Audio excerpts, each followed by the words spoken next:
तर अक्षर आहे तकधिलांग, तर त्याला वाजवायचं काय? तकधिलांग, तर त्याला वाजवायचं कतघितांग या पद्धतीने बघा, कतघितांग.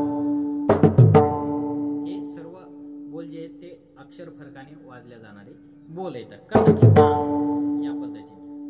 रामकृष्ण हरी, जय जिजाऊ, जय शिवराय.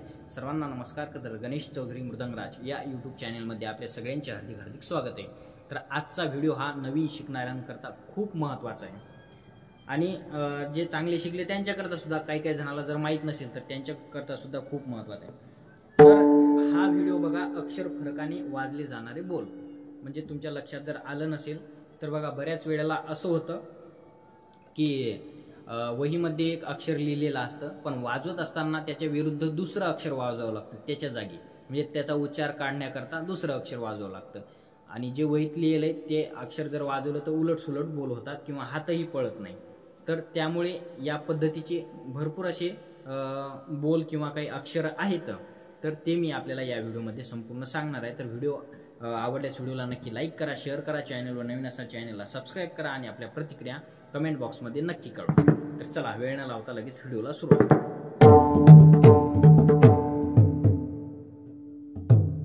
तर सुरुवातीला अक्षर फरकाने वाजल्या जाणारे बोल कोणते आहेत? तर त्यामध्ये सुरुवातीला सर्वात महत्वाचं म्हणजे सुरुवातीचं अक्षर आहे तक तक अक्षर. बघा, वहीमध्ये आपल्या तक तक अक्षर आहे, पण वाजवत असताना आपण कोणतं अक्षर वाजवतो त्याला, तेही खूप महत्वाचं आहे. तर हे जेवढे मी आता तुम्हाला अक्षर सांगणार आहे, तर यामध्ये मिक्स असा एक बोल आहे, तर ते बोल सुद्धा वाजून दाखवतो म्हणजे आपल्या सर्वांच्या लक्षात येईल. तर सुरुवातीला तक तक अक्षर. तर तक तक नॉर्मल आपण बाराखडी प्रमाणे जर झालं तर त या पद्धतीने आणि क या पद्धतीने, तक तक किंवा या पद्धतीने. पण वाजवत असताना कत कत वाजवायचं, या पद्धतीने तक तक या पद्धतीने वाजवायचं. त्यानंतर येते धा किट अक्षर. धा किट, तर वाजवत असताना काय वाजवतो आपण बघा, धा की किट. तर या पद्धतीने न वाजवता त्याला धा किटच्या ऐवजी तिट वाजवायचं, तिट या पद्धतीने. धा किट म्हणजे धा किट. वाजवत असताना म्हणायचं धा किट, वाजवायचं धा किट या पद्धतीने. त्यानंतर येते का किट अक्षर. तर धुमाच्या मध्यभागी का किट या पद्धतीने बाराखडी प्रमाणे आपण क धुमाच्या मध्यभागी वाजवतो, पण यामध्ये वाजवत असताना म्हणायचं का किट, वाजवायचं ता किट, का किट, का किट या पद्धतीने. 3 अक्षर झाले. तक तक म्हणजे नंतर धा किट म्हणजे धा किट, नंतर किट तक नाही सॉरी का किट म्हणजे ता किट या पद्धतीने वाजवायचं. त्याच्यानंतरचं अक्षर आहे तक्का.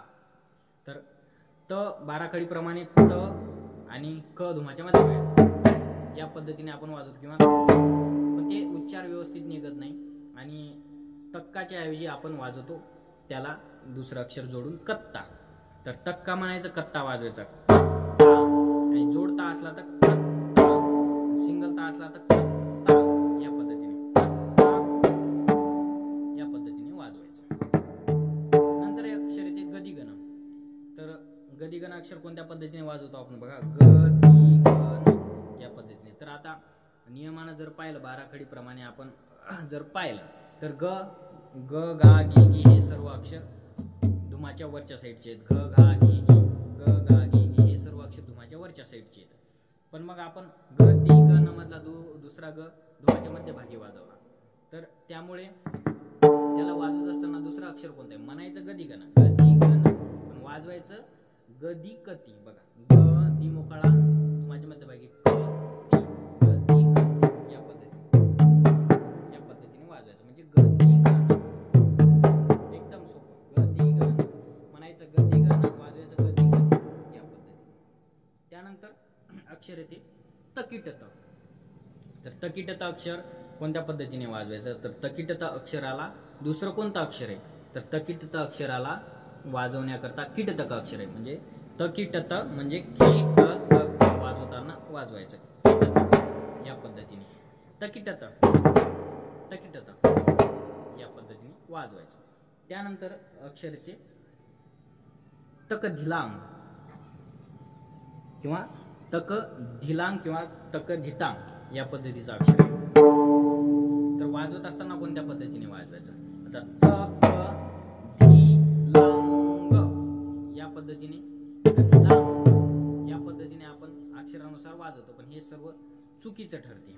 तर त्याच्यामुळे वाजवायचं कोणत्या पद्धतीने? तक धिलांग म्हणायचं आणि वाजवायचं कत घितांग, कत घितांग या पद्धतीने. बघा, क त घी तान, न या स्वरामध्ये नचा उच्चार निघू द्या. न तान किंवा तान या पद्धतीने. बघा, क त घी ता न, कत घितांग, कत घितांग, टक धिलांग म्हणजे कत घितांग या पद्धतीने वाजवायचं. त्यानंतर आणखी एक अक्षर येते 16 मात्रा सरपटीमध्ये नेहमी वाजवतो आपण, तकथुंगा. तर तकथुंगा अक्षर कोणत्या पद्धतीने वाजवायचं? बघा, तकथुंगा म्हणायचं आणि वाजवायचं कत घिंता. बघा, तकथुंगा, त बघा गा, वाजवायचं काय? कत घिंता, क त घिंता. म्हणजे त बघा, तकथुंगा, तकथुंगा, तकथुंगा म्हणजे कत घिंता, कत घिंता या पद्धतीने, कत घिंता, तकथुंगा या पद्धतीने वाजवायचं. क त घिंता म्हणजे तकथुंगा या पद्धतीने. तर हे सर्व झाले अक्षर. आणखीनही अक्षर असतील माझ्या लक्षात आल्याच्या नंतर मी तुम्हाला व्हिडिओ करून नक्की सांगेन. तर खूप महत्त्वाचे सर्व अक्षर आहे. बरेच वादक कुठे काही शिकायला गेले नसतात, तर त्यांना ही अडचण बहुतेक येते. जे शिकायला जातात गुरुवर्यांकडे, त्यांना तर गुरुवर्य सांगतातच व्यवस्थित पद्धतीने की या अक्षराला हे वाजवायचं, पण जे घरी पुस्तक नेतात पखवाज बोलाचं, तर त्यांच्याकरता ह्या अडचणी जास्तीत जास्त येतात. तर त्यामुळे हा व्हिडिओ मी आपल्याला सांगितला. तर लाईट एकदा सांगतो. तक तक म्हणजे कत कत, तक तक कत कत, धा किट धा तिट, नंतर का किट ता तिट, नंतर तक्का म्हणजे नंतर गदी गण म्हणजे गदी कटी, त्याच्यानंतर तकिटत म्हणजे किटत, त्यानंतर तक धिलांग म्हणजे कत घितांग या पद्धतीने वाजवायचे सर्व अक्षर. आणि तकथुंगा म्हणजे कत घितांग या पद्धतीने. तर माझ्या बुद्धीला जसे हे अक्षर सुचले तर ते मी आपल्याला सांगण्याचा प्रयत्न केला. म्हणजे अगोदरच हे सर्व अक्षर वाजवतात, पण काही जणांच्या अडचणी होत्या, त्यामुळे हा व्हिडिओ बनवला. तर व्हिडिओ आवडल्यास व्हिडिओला नक्की लाईक करा, शेअर करा, चॅनलवर नवीन असाल चॅनलला सबस्क्राईब करा आणि आपल्या प्रतिक्रिया कमेंट बॉक्समध्ये नक्की कळवा. रामकृष्ण.